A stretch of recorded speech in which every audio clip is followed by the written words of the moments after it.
पृथ्वी पर आई।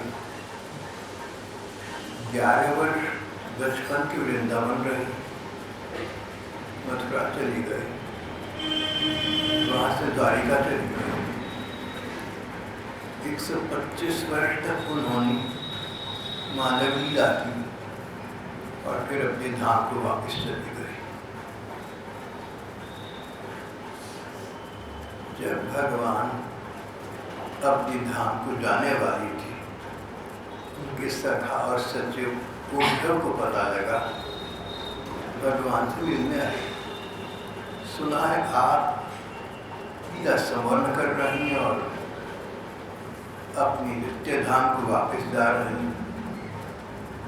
श्री कृष्ण ने कहा, उद्धव ठीक सुना है तुमने, अवतार का लक्ष्य पूरा हो चुका, जो करना था सो कर चुका, अब तो जाना ही है। उद्धव जी श्री कृष्ण के प्रिय भक्त थे, भावी वीर की आशंका को सहन न कर सके। उनके मुख से निकल गया, स्वधामंदाय मावती, श्री कृष्ण जा रही हो तो अपने धाम को मुझे प्रति साथ लीजिए। स्वधामंदाय मावती, श्री कृष्ण ने उद्धव जी का हाथ अपने हाथ में लिया, उसको राकर नहीं बुझा। मेरा लक्ष्य तो पूरा हो गया, पर छुआ बहुत जो अवशिष्ट है उसे तुम पूरा कर सकते हो, इसलिए तुम्हें पृथ्वी पर कुछ समय रहना पड़ेगा। भगवान की आज्ञा देखकर, ये देख कर श्री कृष्ण चाहते यही है कि उद्धव कुछ समय और पृथ्वी पर रहे। बात तो भगवान की बात, उद्धव जी ने स्वीकार कर लिया और भगवान की स्वधाम गमन की बात वृंदावन आ गए। विचित्र बात है, श्री कृष्ण अधिक समय तो द्वारका रही थी और जितने समय श्री कृष्ण द्वारका रही उतना समय उद्धव जी द्वारका रहे। श्री कृष्ण यदुवंशी थे, उद्धव जी भी यदुवंशी थे। पर आश्चर्य की बात ये हुई कि उद्धव जी मथुरा या द्वारका में न टिक कर वापिस वृंदावन आ गए। कदाचित इसलिए कि उद्धव जी ने श्री कृष्ण और गोपिकाओं की प्रेम लीला का यहाँ पर रसास्वादन किया था। उद्धव जी श्री कृष्ण की प्रेम स्थल, श्री कृष्ण की लीला स्थली वृंदावन आई। एक बार में यमुना नदी के किनारे बैठ गए, चारों ओर देखने लगी, हर ओर हर स्थान पर श्री कृष्ण की छाप उसमें खोए हुए थे। तभी तीर्थ यात्रा समाप्त करके श्री कृष्ण के एक प्रकार के चाचा विदुर जी भी यहाँ आ गए। विदुर जी ने उद्धव को देखा, उद्धव जी ने बूढ़े विदुर जी को देखा। दोनों एक दूसरे के कंठ लग गए, हृदय लग गए। दोनों के नयनों से अश्रुधारा प्रवाहित हो गई। कुछ देर तक कुछ बोल न सके। दोनों जानती थी कि हमारी प्राण श्रेष्ठ, हमारी प्राणों के प्राण श्री कृष्ण मानवीय लीला का संवरण करके अपने धाम को चले गए। दोनों की स्थिति एक ही सी थी। फिर उद्धव जी की और विदुर जी की वार्ता आरंभ हुई। विदुर जी से श्री कृष्ण की चर्चा करके उद्धव को पिछले जब से उद्धव जी का श्री कृष्ण से संपर्क हुआ, स्मरण हुआ, तब से लेकर अब तक की लीलाएं एक एक करके उनके स्मरण पथ में विमल होने लगी, उनको याद आने लगी। उद्धव जी उनमें तन्मय हो गए। कुछ देर के लिए भूल गए कि समय बीत चुका है। जो जो लीला मन की आंखों के सामने आती, उन्हें लगता कि मैं उसी कालखंड में जी रहा हूँ। उद्धव जी ने तीन कालखंड तो जिए थे। पहला 11 वर्ष श्री कृष्ण वृंदावन थी, उद्धव द्वारका थी। उद्धव जी छोटे बच्चा थे, लगभग 5 वर्ष के। तब तक उन्होंने श्री कृष्ण को देखा नहीं था। उनके विषय में सुना तो होगा, क्योंकि श्री कृष्ण की लीलाओं की चर्चा तो बहुत व्यापक हो गई थी, पर देखा नहीं था। रिश्तेदारी में उद्धव और श्री कृष्ण भाई भाई लगते थे। अंग्रेजी में कहते हैं फर्स्ट कजन्स। अब भाई भाई में इस प्रकार का अनुराग तो नहीं हुआ करता जैसा उद्धव जी के मन में श्री कृष्ण के लिए था। जब ये 5 वर्ष के थे, तब बालकों की तरह खेल में ही श्री कृष्ण की मूर्ति बनाते, मूर्ति की सेवा पूजा में तन्मय हो जाते। माँ बुलाती, बेटा कलेवा कर लो, थोड़ा सा खाना खा लो, बाल भोग लगा लो, मगर इन्हें स्मरण न रहता। माँ की बार बार बुलाने पर भी ये इधर ना आते, खाने का ध्यान ना आता, भूखे प्यासे होते, पर श्री कृष्ण के खेल खेलने में मन ही मन उनकी लीलाओं का स्मरण करने में तन्मय रहते। 5 वर्ष के थे जब ये थी। उसके बाद तो लगभग 120 वर्ष बीत चुके थे। प्रेम कहते हैं चंद्रमा की भांति होता है, या घटता है या बढ़ता है, एक जैसा नहीं रहता। Love is like the moon, it must wax और वीन, या तो कम होता जाएगा या बढ़ता जाएगा। और ये भी कहते हैं कि जहाँ सच्चा प्रेम है वो बढ़ता ही जाता है। कम से कम उद्धव जी का कृष्ण प्रेम तो बढ़ता ही गया। तो उद्धव जी का पहला शैशव काल था, अबोध बचपन था, भोलापन था, जहाँ श्री कृष्ण के कालों में कोई रहती थी। 11 वर्ष तक श्री कृष्ण वृंदावन। श्रीमद् भागवत में ऐसा आता है कि 11 वर्ष श्री कृष्ण वृंदावन रहे। अन्य ग्रंथ में आता है कि 11.5 वर्ष तक रहे। और कुछ महात्माओं ने कहा कि श्री कृष्ण 11 वर्ष 7 महीने और 18 दिन रहे। चलो कैलेंडर से क्या लेना है, 11 साढ़े 11 वर्ष तक बचपन में श्री कृष्ण यहाँ वृंदावन रहे। उद्धव जी इन दिनों इसी उम्र के थे, बराबर के से थे, तो 11 वर्ष तक उद्धव जी तो द्वारका में विराज रहे थे अपने परिवार के साथ, अपने कुल के नातीदारों के साथ। पर छोटे भोले बच्चे इस उद्धव का मन तब भी श्री कृष्ण में रमण किया करता था। संस्कार होंगे पुरानी को। आज भी हम इस संसार में देखते हैं कि कहीं बचपन से हमारा अनुराग हो जाता है, कहीं बचपन से कोई व्यक्ति बुरा या अच्छा लगने लगता है। अध्यात्म कहता है पूर्व जन्मों के संस्कार, पूर्व जन्मों के संबंध ही इसका कारण है। अबोध बालक थे, उन्हें श्री कृष्ण का स्मरण होता है। श्री कृष्ण तो वृंदावन बहुत दूर थे, पर इनका मन श्री कृष्ण के संग था, बहुत समीप था, और सारी बातें उनकी ही होती। उद्धव जी मन से तो सदा श्री कृष्ण के समीप रहे।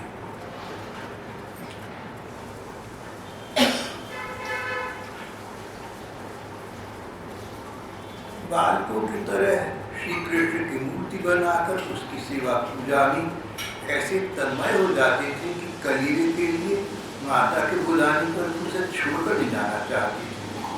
अब तो दीर्घ काल से उन्हें श्री कृष्ण की साकार साक्षात सेवा करते करते बूढ़े हो चले थे। अब विदुर जी आए, दोनों कृष्ण विरह व्यथित तो थे।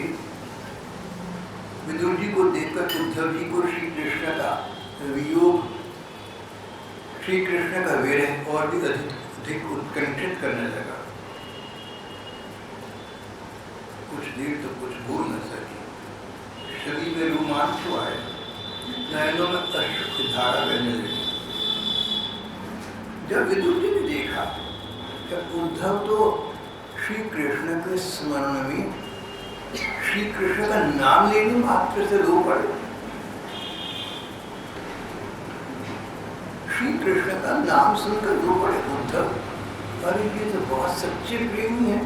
मैं तो तीर्थों में भटकता रहा, नदियों में स्नान करता रहा, मंदिरों में घूमता रहा, मेरी से अच्छा तो मेरे भतीजे सरीखा ये उद्धव है जो कृष्ण के प्रेम में डूब गया।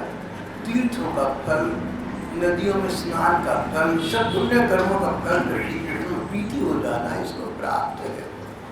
बोला इस उद्धव को इतना प्रेम कैसे प्राप्त हो गया, मैं तो पीछे रह गया।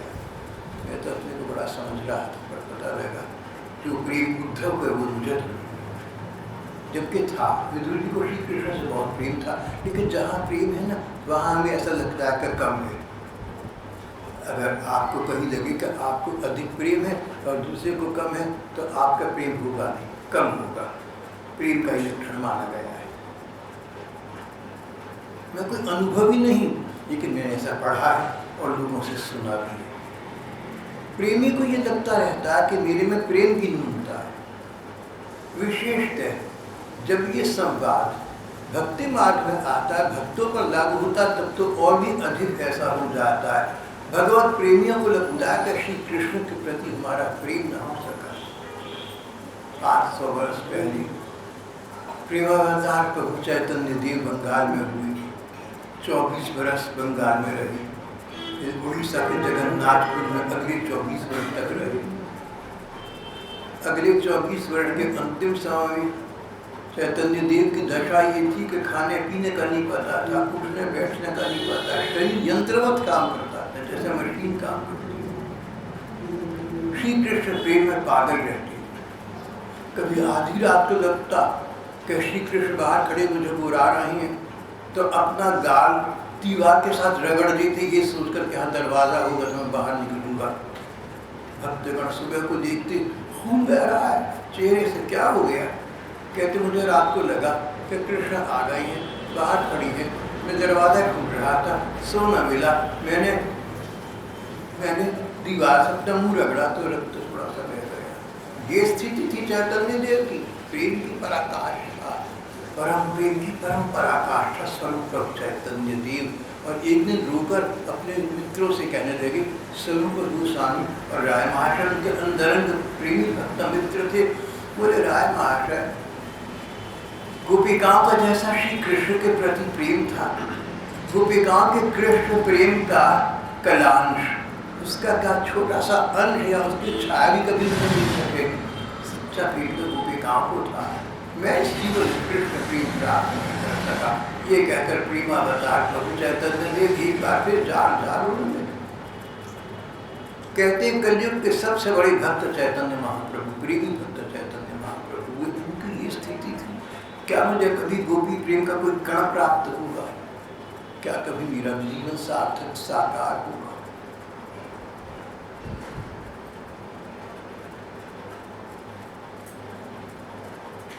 उद्धव जी को ऐसा लगता था कि मुझे श्री कृष्ण से वो प्रेम नहीं है जो होना चाहिए था। और विदुर जी मिले तो विदुर जी को उद्धव जी को देखकर ऐसा लगा कि उद्धव को जो प्रेम श्री कृष्ण से है सो मुझे नहीं है। सब प्रेमी थे ना, सबको ऐसा लगता था। प्रेमियों का काम एक दूसरे को मान प्रदान करना, ये भक्त का दूसरा लक्षण है। अगर आप भक्त हैं, अगर श्री कृष्ण प्रेम का कण आपको प्राप्त है, तो दूसरे भक्तों का, सत्संगियों का, साथ वालों का आप अपने से अधिक सम्मान करेंगे। आपका मन कहेगा इनका भजन अधिक है, इनका स्मरण अधिक है, इनको श्री कृष्ण के सामीप्य की प्राप्ति मुझको जो मुझे नहीं है। और अगर तुम्हारा मन उल्टा कहे ना, इतना नहीं है जितना मुझे है, इनको क्या पता मेरा कितना है, पता नहीं है इनको, नहीं तो मुझे तो ज़्यादा है। तो समझ जाना कि कृष्ण प्रेम का कोई कणाक भी तो प्राप्त नहीं हो सकता।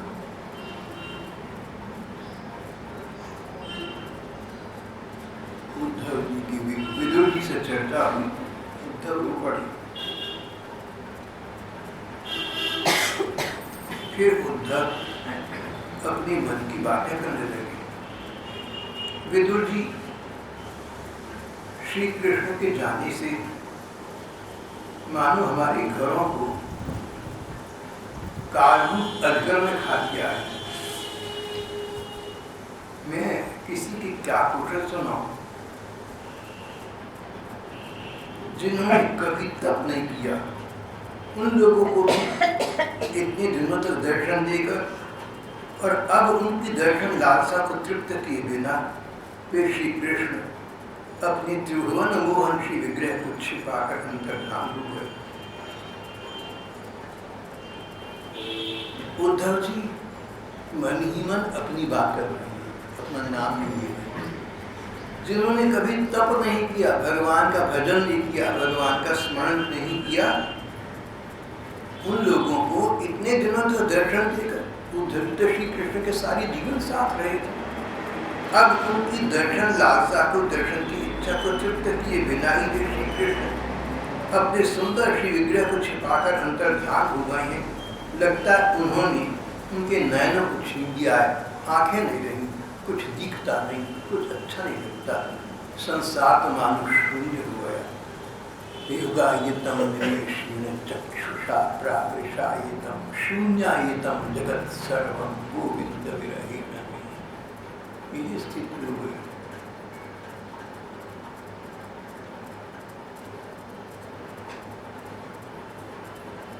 भगवान ने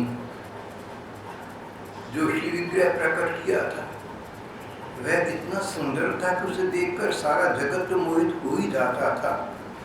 श्री कृष्ण स्वयं पानी में या दर्पण में अपना मुख देखते चकित रह जाती कि अच्छा मैं इतना सुंदर, अपनी सुंदरता पर श्री कृष्ण स्वयं मुग्ध हो जाया करते। कहने को तो ये था कि श्री कृष्ण को यशोदा मैया जैसे माए बच्चों को सजा देती हैं, ऐसे यशोदा मैया श्री कृष्ण को सजा दी, आभूषण पहना दी, कहीं गोल मुकुट लगा दिया, कहीं मुकुट लगा दिया, कहीं मणि लगा दी, हाथ में वंशी दे दी, पाँव में नुपुर पहना दी, वनमाला, गले में माला पहना दी फूलों की। लेकिन उद्धव जी कहते हैं सच बात तो ये कि श्री कृष्ण के सौंदर्य के पराकाष्ठा थी उनके रूप में अंकों के गहने और आभूषण श्री कृष्ण से विभूषित हो जाते थे। आभूषणों से, गहनों से श्री कृष्ण चमक जाते थे। ऐसा नहीं है गहने चमक जाते थे, श्री कृष्ण के साथ सुंदर बन जाते। जो फूल श्री कृष्ण गले की माला में पहनते वो फूल और अधिक सुंदर लगते, शोभायमान होता है। श्री कृष्ण सौंदर्य की पराकाष्ठा थे, उससे अधिक सौंदर्य तो हो सकता ही नहीं था। इससे उनका सौंदर्य बढ़ जाए तो संभव नहीं था, पर फूलों का सौंदर्य बढ़ जाता, नुपुरों का सौंदर्य बढ़ जाता, मालाओं का सौंदर्य बढ़ जाता। ऐसे थे श्री कृष्ण।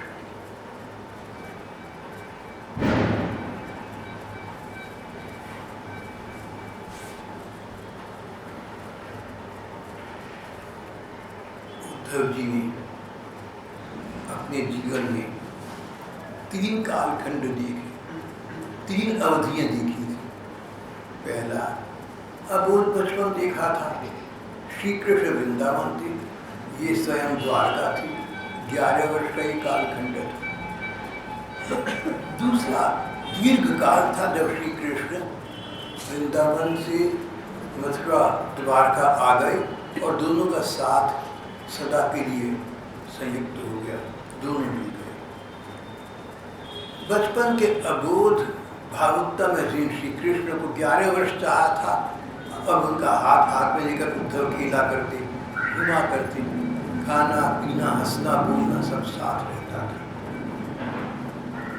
और ये चलता रहा देर तक। श्री कृष्ण उद्धव जी का सम्मान बहुत करते थे।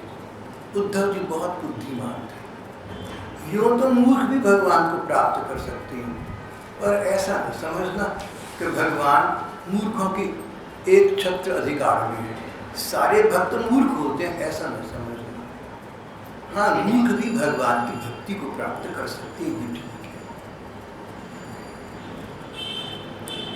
उद्धव जी पिछले किसी जन्म में देवताओं के गुरु बृहस्पति जी के शिष्य रहे थे। वो शिक्षा, वो विद्या उन्हें आज भी याद थी। इसलिए भगवान कृष्ण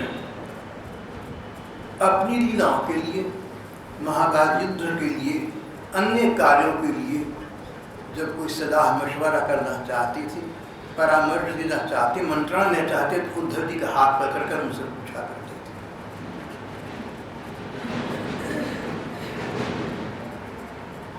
और तीसरा समय, तीसरा काल अब आया था जब श्री कृष्ण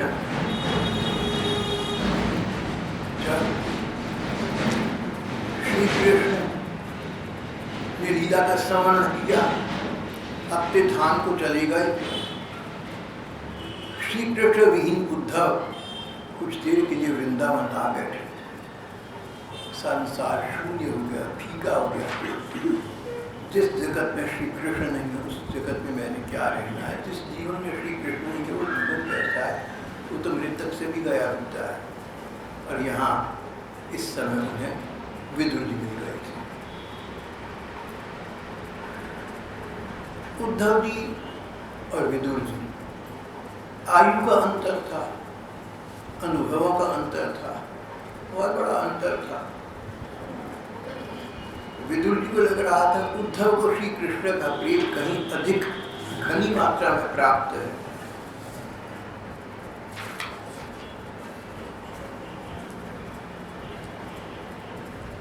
कारण कहते ये था कि उद्धव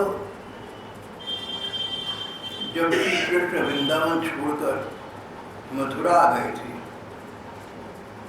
तो कुछ महीनों के अंदर अंदर श्री कृष्ण ने अपनी सखा उद्धव जी को अंतरंग मित्र देखकर गोपिकाओं को अपना संदेश देने के लिए वृंदावन भेजा था। ये कथा सर्वविदित है। उद्धव जी वृंदावन गए, मानो ऊल पहाड़ी के से नीचे से निकला हो। उन्हें लगा अरे प्रेम तो वही है जो गोपिकाओं में, मुझमें तो प्रेम है ही नहीं।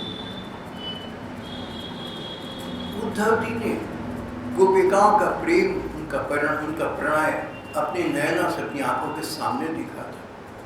और गोपिकाओं से ये कहने को विवश हुए थे कि गोपिकाओं, तुम श्री कृष्ण की परम भक्ताओं का प्रेम भाव मेरे जैसे लड़के सामने तुमने प्रकट किया, व्यक्त किया, मैं धन्य हो गया। मैं श्री कृष्ण के साथ रहकर धन्य नहीं हुआ था इतना जितना तुम्हारे साथ रहकर धन्य हो गया। सिद्धांत भी यही है,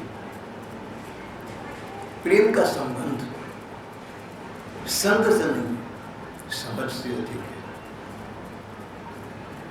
उद्धव जी श्री कृष्ण के साथ रहे, उस समय उन्हें श्री कृष्ण प्रेम की वो गदगद अनुभूति प्राप्त नहीं हुई थी जो गोपिकाओं का हाल अपनी आंखों से देखकर तब प्राप्त हो।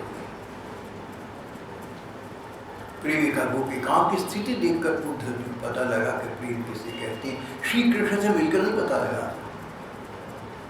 श्री कृष्ण प्रेम प्राप्त करना हो तो श्री कृष्ण के प्रेमी जनों का पढ़ना, उनको सुनना चाहिए। आज युग में कृष्ण प्रेमियों का अभाव सा लगता है, ऐसे में पढ़ना चाहिए पुस्तकों में जो प्रेमी भक्तों की लीला गाथाएं दी गई, उनका अध्ययन करना चाहिए।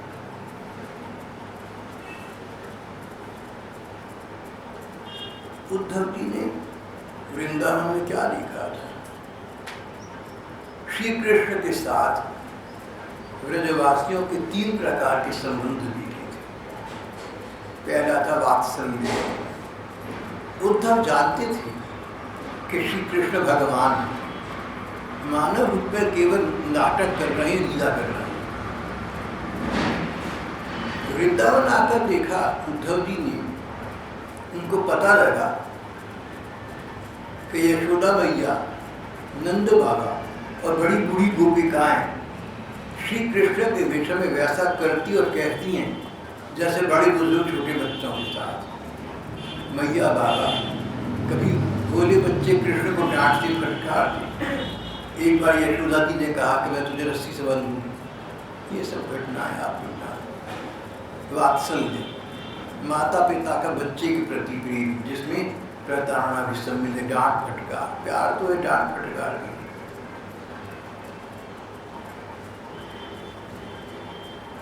एक बार श्री कृष्ण घुटलियों चलना सीख गए थे, घर से बाहर निकले, नाली में कीचड़ थी, कीचड़ में सनकर वापस आए। माँ ने डांटा। अखिल ब्रह्मांड साक्षात परमात्मा को एक माँ डांट रही है। अरे मुझे लगता है पिछले दिन तो सुअर रहा होगा। कथाकार कहते हैं माँ ने सच कहा था, शुगर अवतार तो भगवान ने दिया ही था।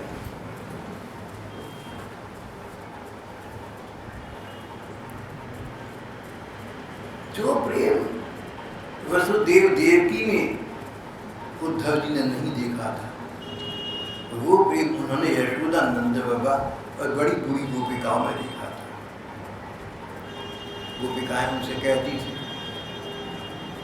कि तू चौकी उठा के ला में दी, हम तुझे माखन देंगे। उनसे काम करवाती थी,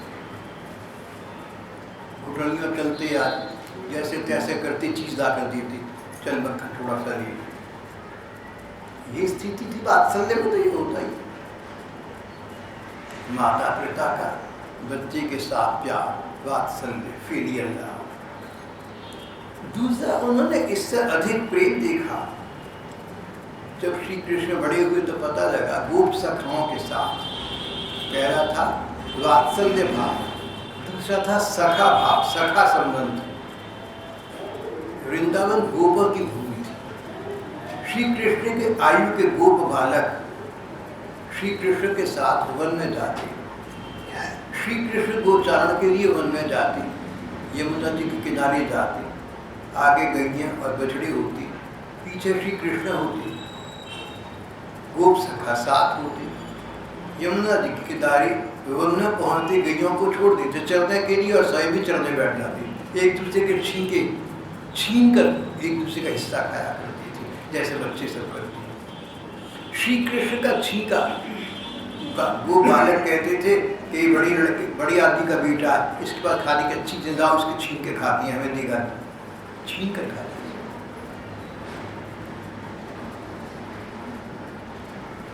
सखा भाव, सारे संसार के स्वामी परमात्मा किसी के मित्र हो सकते हैं, जैसे स्कूल या कॉलेज के दो लड़के दोस्त।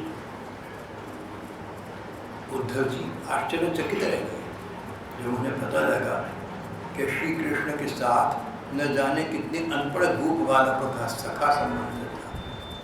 फिर उन्होंने तीसरा संबंध देखा जो परम प्रेम की पराकाष्ठा स्वरूप है, गोपिकाओं का श्री कृष्ण के सखी भाव, कांता भाव, मधुर भाव, डिवाइन रोमांस, सर्वस्व समर्पण। श्री कृष्ण हमारी सब कुछ है, हमारा तन उनका, हमारा मन उनका, हम तो उनकी स्टेट प्रॉपर्टी, हम तो उनकी संपत्ति हैं। जैसे पत्नी पति पर कई अधिकार भी रखती है, कई बार प्रेमिका प्रेमी पर भी कोई अधिकार रखती है। गोपिकाओं का ना तो ये भाव था स्वकिया न परकिया, न तो पत्नी वाला कोई अधिकार, न प्रेमिका वाला कोई अधिकार। पत्नी के पति पर कई जगह अधिकार होता है, प्रेमिका का प्रेमी पर कई जगह कर्तव्य पालन का भाव होता है, आशा का नाता होता है। गोपिकाओं का नहीं था, इसीलिए गोपिकाएं इन सबसे ऊंची उठी हुई थी। उनका भाव ये था कि हम श्री कृष्ण की संपत्ति हैं, हम श्री कृष्ण की स्टेज प्रॉपर्टी हैं। जैसे नाटक होता है ना, तो बहुत चीज़ें इकट्ठी कर लेते हैं अभिनेताओं के साथ इस्तेमाल करने के लिए, बाकी तितर बितर हो जाती है। जैसा वंशी श्री कृष्ण की है, ऐसे अनुभूति श्री कृष्ण की है। श्री कृष्ण चाहें तो वंशी को अपने अधरों से लगाए रखें और चाहें तो कहीं एक स्थान पर रख दें। इसी प्रकार हम गोपिकाएं हैं, चाहें तो अपने पास रखें और चाहे तो हमें दूर कर दें, इनकी इच्छा है। हम श्री कृष्ण की वनमाला की भांति जब चाहे पहन लें, जब चाहे उतार लें, जब चाहे श्री कृष्ण हमें गले लगा लें, जब चाहे हमें एक और साइड ट्रैक कर दे, एक तरफ कर दें। हमें इसमें अच्छा बुरा नहीं है। हम तो श्री कृष्ण का प्रसन्न मुखड़ा देखना चाहती हैं। हम तो ये चाहते हैं कि श्री कृष्ण को सुख मिले, और वो सुख अगर हमारी सेवा से मिल सकता हो हमारा सौभाग्य है, हमारा जीवन धन्य हो गया, उसकी इतना नहीं।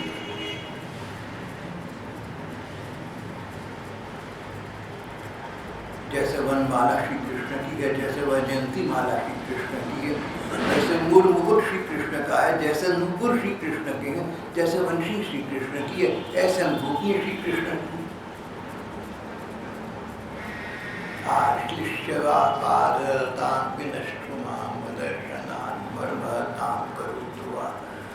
यथा तथा विदधातु लंपटु मत्प्राणनाथस्तु सएव नापरा। चाहे श्री कृष्ण हमें पास रखें और चाहे श्री कृष्ण हमें दूर कर दें, हम तो उनकी हैं। ऐसा प्रेम था गोपिकाओं का। और गोपिकाओं के इस उत्कृष्ट, इस असमोर्थ प्रेम को उद्धव जी ने अपनी आंखों से देखा था। तो श्री कृष्ण के प्रति जो 3 प्रकार के ब्रजवासियों के संबंध थे, वात्सल्य, सखा भाव और सखी भाव, उद्धव जी ने तीनों को अपनी नयनों से देखा और कानों से सुना था। अब तो मन की आंखों से दिखते रहते थे। उद्धव जी जब से गोपिकाओं को मिलकर वापस आई, तब से गोपिकाओं को नहीं पूछ सके। एक क्षण के लिए कदाचित श्री कृष्ण का विस्मरण हो गया, पर गोपिकाओं का विस्मरण उन्हें कभी नहीं हो सका।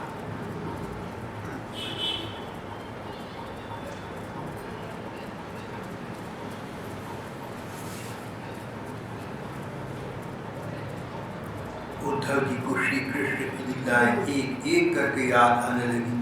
कितने छोटे बच्चे थे कृष्ण, जब पूतना दूध के नाक पर उन्हें विष पिलाने के लिए आई थी, लेकिन श्री कृष्ण ने उसको वो गति प्रदान की जो गाय को मिलनी चाहिए। अहो वकीयम स्तनकाले कूटम कम वा दयालु प्रदीप। ऐसे दयालु श्री कृष्ण को छोड़कर और हम किसका स्मरण करें, किसकी शरण में जाएं। जानते थे कि ये मारने की नीयत से आई है, ये तो बहुत ही काम खराब था। अब देखो माँ दिखाना और काम खाती नहीं का करना, बहुत व्यभिचार था, ये बहुत पाप था। किसी बच्चे को अपना बेटा कहना, उसे बोल भी नहीं तू मेरा बच्चा है, और दूध के स्थान पर विष पिलाना, जानबूझ करके मर जाए। पूतना ने यही किया था, पर श्री कृष्ण ने तो ऐसा नहीं किया। बोले तो माँ वाला काम किया है, चाहे अनजाने में किया है। अनजाने में पेड़ के पत्थर मारो तो फल देता है। प्रकृति में इतना कारुण्य, इतना न्याय है। पंजाब के राजा रणजीत सिंह थे, बहुत ही तानाशाह प्रकार के व्यक्ति थे, डेस्पोटिक। एक बार उनकी सवारी जंगल से निकल रही थी, कई सौ वर्ष पुरानी बात है। सिपाही लोग सवारी निकल जा रहे थे। अचानक महाराजा रणजीत सिंह के एक पत्थर आकर पास गिरा। शुक्र है कि उनके माथे या सिर पर नहीं लगा। पालकी रोको, देखो कौन है दुष्ट। एक बुढ़िया ने पेड़ पर पत्थर मारा तो इन पर आ गिरा। बुढ़िया कांप रही थी। सामने पेश करो। बुढ़िया ने कहा महाराज, मैंने तो पेड़ के पत्थर मारा था, ये सोच के तो फल देगा, मुझे क्या पता था आपके लग जाएगा, आप दंड दोगे। राजा रणजीत सिंह ने कहा, इस बुढ़िया ने मेरी आंखें खोली। बोले अम्मा को बाइज्जत उसके घर पहुंचा दिया जाए और पैसा देकर माला मार कर दिया जाए। वाकई पत्थर दी, पेड़ के पत्थर मारो तो फल देता है, हम मनुष्य। एक स्थान पर मैंने ये भी पढ़ा था, कहते ईंट का जवाब पत्थर से। एक महात्मा ने कहा लेकिन ईंट अपना जवाब तो पत्थर से नहीं देती। आम कहावत है, ईंट का जवाब पत्थर से देते हैं हम। तो एक महात्मा बोले लेकिन ईंट के अगर ईंट मारो तो वो जवाब पत्थर से नहीं थी, पड़ी रहती जहाँ थी।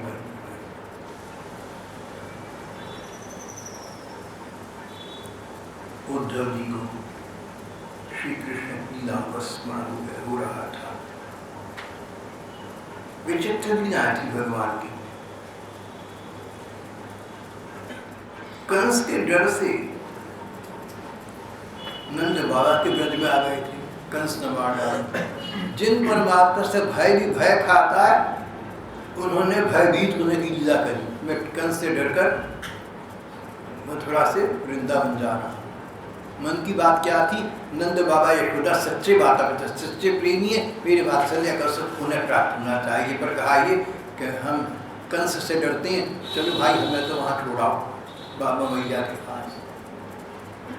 और जब मैया छड़ी लेकर मारने को आती तो चौड़े शंकित न है, जैसे चोर डरता है ना कि मुझे पुलिस वाला पीटेगा, ऐसे श्री कृष्ण के नयनों में आशंका, श्री कृष्ण के नयनों में डर नजर आता है। घबराई खड़े होती थी माँ के सामने। उद्धव जी को सारी बातें पता लगी थी और वो लीलाएं उन्हें एक एक करके याद आ रही थी। श्री कृष्ण कुछ बड़े हुए, सफेद बैल और रंग बिरंगी शोभा की मूर्ति गऊ चराते हुए अपने साथी गोपों को बंशी बजा बजा कर रिझाने लगे।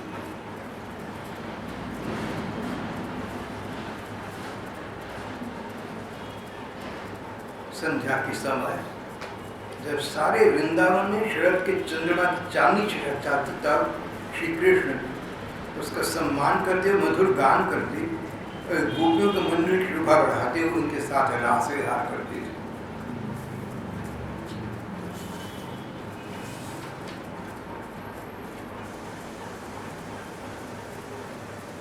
जब श्री कृष्ण द्वारका पहुंचे तो एक दैत्य दुष्ट ने न जाने कितने घरों की कन्याओं को अपने यहाँ बंद करके रखा हुआ था। कहते हैं उनकी संख्या हजारों में थी। जब उन्होंने श्री कृष्ण को देखा तब उनका मन श्री कृष्ण पर आसक्त हो गया। ब्रह्म वैवर्त पुराण में लिखा है कि जिसको नारी देह प्राप्त हुआ और फिर भी श्री कृष्ण में प्रेम न हुआ तो नारी जीवन किस काम का। यो तो चैतन्य महाप्रभु जैसे भक्त हुए जो पुरुष देह में थे लेकिन भक्तों में, लेकिन भगवान के प्रति सखी भाव था। शरीर तो पुरुष वाला था, भाव सखी वाला था। जिन महिलाओं को शरीरी महिलाओं वाला मिला है वो उस शरीर के होते होते परम पुरुष श्री कृष्ण का वर्णन न करें तो फिर महिलापन का क्या लाभ उठाए। श्री कृष्ण ने इन कन्याओं को देखा, इन्होंने श्री कृष्ण को देखा, मन ही मन सबने आत्मसमर्पण कर दिया। कहते हैं 16,100 कन्याएं थी। श्री कृष्ण तक उतने रूप धारण किए और एक ही समय पर एट द आइडेंटिकल टाइम उसी समय पर 16,100 रूप धारण कर सब अलग अलग पाणी ग्रहण किया। श्री कृष्ण एक पत्नी रति थी। ऐसा न समझना कि श्री कृष्ण की पत्नी थी, एक कृष्ण की एक पत्नी। हाँ, कृष्ण के रूप अनेक हुए।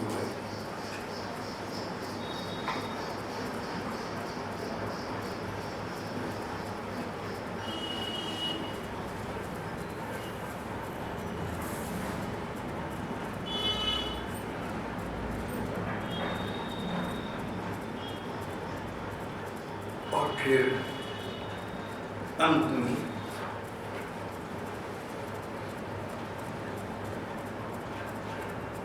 श्री कृष्ण पता लगा कि उन्हें ब्रह्म शाप प्राप्त हुआ है। सारे वंश के लोग जल कट कर मर जाएंगे, आप उस पर गृहयुद्ध में समाप्त हो जाएंगे। ऐसा उनकी आंखों के सामने हुआ है। न सुख हुआ न दुख हुआ, सब लीला थी उन्हीं का नाटक था। उद्धव जी जब वहां पहुंचे देखा जो सबके आश्रय हैं किंतु जिनका कोई आश्रय नहीं है। वे प्रियतम प्रभु शोभाधाम श्याम सुंदर सरस्वती नदी के तट पर अकेले बैठी हैं। सुंदर श्याम शरीर है, शांति से भरी रत्नारी आंखें हैं, 4 भुजाएं, रेती पीताम्बर। एक पीपल के छोटे से वृक्ष का सहारा लिए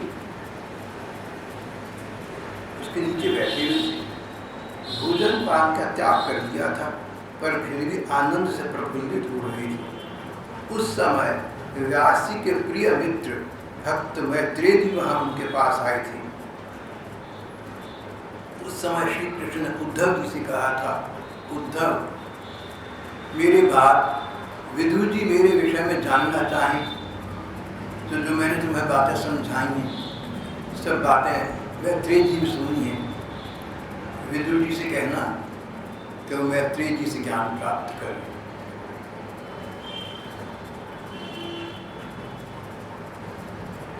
उद्धव तो प्रेम में पागल थे। जो स्वयं प्रेम में उन्मत्त है वो उपदेश किसी को क्या देगा। लेकिन मैत्रेय गंभीर थी, साथ में बांधी थी। बोले मैत्रेय जी समझाएंगे।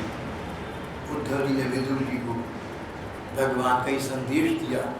जब विदुर जी ने सुना कि जाते जाते भगवान कृष्ण ने मेरा स्मरण किया और ये कहा कि विदुर जी कहना कि मैत्रेय मुनि से मेरा कहा ज्ञान प्राप्त करें, बड़े प्रसन्न हुए। उसी समय चल पड़े और हरिद्वार पहुंचे। श्रेष्ठ प्रसंग अगली बार करेंगे।